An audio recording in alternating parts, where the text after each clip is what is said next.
आजकल की भागदौड़ भरी जिंदगी में हम सभी को कभी न कभी अपनी आदतों को सुधारने की जरूरत महसूस होती है। चाहे वो सुबह जल्दी उठने की आदत हो, रेगुलर एक्सरसाइज करने की या फिर हेल्दी खाने की। ऐसे में चार्ल्स डुहिग की किताब द पावर ऑफ हैबिट एक बेहतरीन गाइड साबित हो सकती है। इस किताब में बताया गया है कि कैसे हमारी आदतें हमारे जीवन को प्रभावित करती हैं और हम उन्हें कैसे बदल सकते हैं। डुहिग ने साइंस और स्टोरी टेलिंग का बेहतरीन मिश्रण कर इस किताब को बहुत ही रोचक और समझने में आसान बना दिया है। इस ब्लॉग में हम इस किताब के मुख्य चैप्टर्स का रिव्यू करेंगे और जानेंगे कि कैसे ये किताब हमारी जिंदगी में पॉजिटिव चेंज ला सकती है। प्रमुख अध्यायों का सारांश, समरी ऑफ की चैप्टर्स। अध्याय 1, आदत का loop, the habit loop. Charles Duhigg ने द पावर ऑफ हैबिट की शुरुआत आदत के लूप से की है। आदत का लूप 3 हिस्सों में बंटा होता है, क्यू, रूटीन और रिवॉर्ड। क्यू वह संकेत है जो हमारे दिमाग को बताता है कि किस आदत को शुरू करना है। रूटीन वह एक्शन है जिसे हम बार बार दोहराते हैं और रिवॉर्ड वह इनाम है जो हमें उस एक्शन के बाद मिलता है। उदाहरण के लिए, अगर आप रोज सुबह कॉफी पीते हैं तो क्यू हो सकता है सुबह का अलार्म, रूटीन हो सकता है कॉफी बनाना और रिवॉर्ड हो सकता है कॉफी की खुशबू और उसका स्वाद। अध्याय 2, बदलाव की शक्ति, द क्रेविंग ब्रेन। इस अध्याय में डुहिग बताते हैं कि कैसे हमारी आदतें हमारे दिमाग में गहरी जड़ें जमा लेती हैं। जब हम किसी आदत को बार बार दोहराते हैं तो हमारा दिमाग उस आदत को लेकर एक क्रेविंग विकसित कर लेता है। यह क्रेविंग ही हमें बार बार उस आदत को दोहराने के लिए प्रेरित करती है। उदाहरण के लिए, अगर आप रोज शाम को जिम जाते हैं तो कुछ समय बाद आपका दिमाग उस एक्सरसाइज के बाद मिलने वाले एंडोर्फिन की क्रेविंग करने लगेगा। अध्याय 3, सुनहरे नियम का पालन, the golden rule of habit change. Duhigg ने इस अध्याय में सुनहरे नियम, गोल्डन रूल का जिक्र किया है, जो आदत बदलने का सबसे महत्वपूर्ण नियम है। यह नियम कहता है कि अगर आप किसी आदत को बदलना चाहते हैं तो आपको क्यू और रिवॉर्ड को वही रखना होगा, लेकिन रूटीन को बदलना होगा। उदाहरण के लिए, अगर आप स्मोकिंग छोड़ना चाहते हैं तो आपको वही क्यू और रिवॉर्ड रखना होगा, लेकिन स्मोकिंग की जगह कोई और हेल्दी रूटीन अपनाना होगा, जैसे कि च्यूइंग गम खाना या वॉक पर जाना।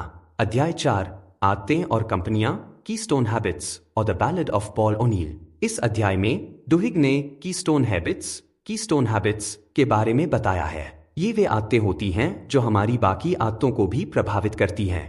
उदाहरण के लिए, अगर आप रेगुलर एक्सरसाइज करने की आदत डालते हैं तो इससे आपकी खाने की आदतें, नींद की आदतें और यहाँ तक कि आपका मूड भी बेहतर हो सकता है। डुहिग ने इस कॉन्सेप्ट को समझाने के लिए अल्कोआ कंपनी के सीईओ पॉल ओनील की कहानी बताई है, जिन्होंने सेफ्टी को अपनी कंपनी की कीस्टोन हैबिट बनाया और इससे पूरी कंपनी की परफॉर्मेंस में सुधार हुआ।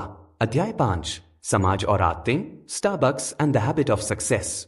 इस अध्याय में डुहिग ने बताया है कि कैसे समाज और हमारे आसपास के लोग हमारी आदतों को प्रभावित करते हैं। उदाहरण के लिए, अगर आपके दोस्त रेगुलर एक्सरसाइज करते हैं तो आपके लिए भी एक्सरसाइज करना आसान हो जाता है।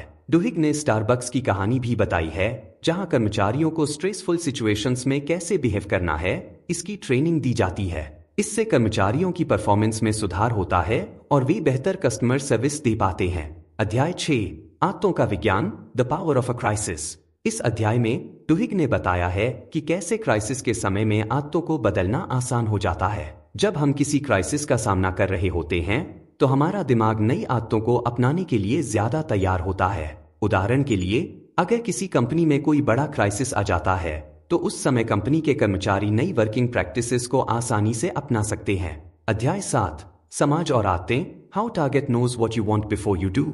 इस अध्याय में डुहिग ने बताया है कि कैसे बड़ी कंपनियां हमारी आदतों को समझकर अपने प्रोडक्ट्स और सर्विसेज को डिजाइन करती हैं।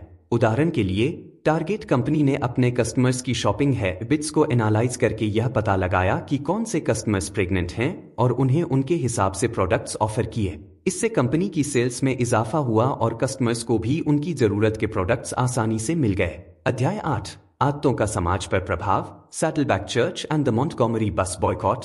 इस अध्याय में डुहिग ने बताया है कि कैसे आदतें समाज पर भी गहरा प्रभाव डाल सकती हैं। उन्होंने सैडलबैक चर्च और मॉन्टगोमरी बस बॉयकॉट की कहानियों का जिक्र किया है, जहां लोगों ने अपनी आदतों को बदलकर समाज में बड़ा बदलाव लाया। सैडलबैक चर्च ने अपने मेंबर्स को छोटे छोटे ग्रुप्स में बांटा और उन्हें रेगुलर मीटिंग्स करने की आदत डलवाई।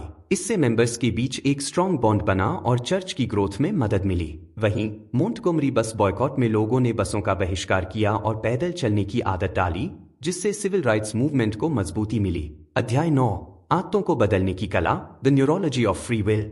इस आखिरी अध्याय में डुहिग ने बताया है कि कैसे हम अपनी आदतों को बदल सकते हैं और इसके लिए हमारे दिमाग में क्या प्रोसेस होता है।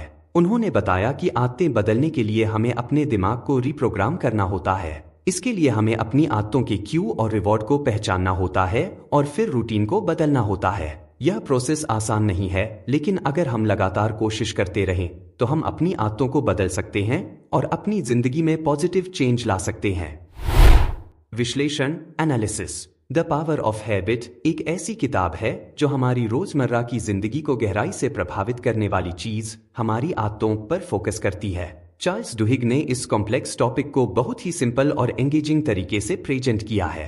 किताब की सबसे बड़ी स्ट्रेंथ है इसका बैलेंस, साइंटिफिक रिसर्च और रियल लाइफ स्टोरीज का परफेक्ट मिक्स। डुहिग ने आदतों के फॉर्मेशन, उनके इम्पैक्ट और उन्हें चेंज करने के तरीकों को बहुत ही डिटेल में समझाया है। खास तौर पर हैबिट लूप और golden rule of habit change के कॉन्सेप्ट्स रीडर्स को अपनी लाइफ में पॉजिटिव चेंज लाने के लिए मोटिवेट करते हैं। कुछ रीडर्स को लग सकता है कि किताब कुछ जगहों पर रिपीटेटिव हो जाती है, फिर भी ओवरऑल यह एक वैल्यूएबल रीड है जो न सिर्फ इंडिविजुअल्स बल्कि ऑर्गेनाइजेशंस के लिए भी उपयोगी इंसाइट्स प्रोवाइड करती है। यह किताब हमें सिखाती है कि कैसे छोटे छोटे चेंजेस से हम अपनी लाइफ में बड़े बदलाव ला सकते हैं। निष्कर्ष, conclusion. The power of habit एक ऐसी किताब है जो हमें अपनी जिंदगी के हर पहलू को नए नजरिए से देखने के लिए मजबूर करती है। चार्ल्स डुहिग ने हमें दिखाया है कि हमारी आदतें कितनी पावरफुल होती हैं और कैसे हम उन्हें अपने फायदे के लिए इस्तेमाल कर सकते हैं। अगर आप अपनी लाइफ में रियल चेंज लाना चाहते हैं तो यह किताब आपके लिए एक गेम चेंजर साबित हो सकती है। याद रखिए, छोटी छोटी आदतों से ही बड़े बदलाव की शुरुआत होती है। तो फ्रेंड्स, आज की बुक रिव्यू आपको कैसी लगी कमेंट करके जरूर बताएं और आपको कोई बुक समरी सुननी है तो हमें जरूर बताएं। रिव्यू एंड तक सुनने के लिए आपका धन्यवाद। ऐसे ही ढेर सारी बुक रिव्यूज आप dybooks.in पर भी पढ़ सकते हो। मिलते हैं अगली बुक रिव्यू में।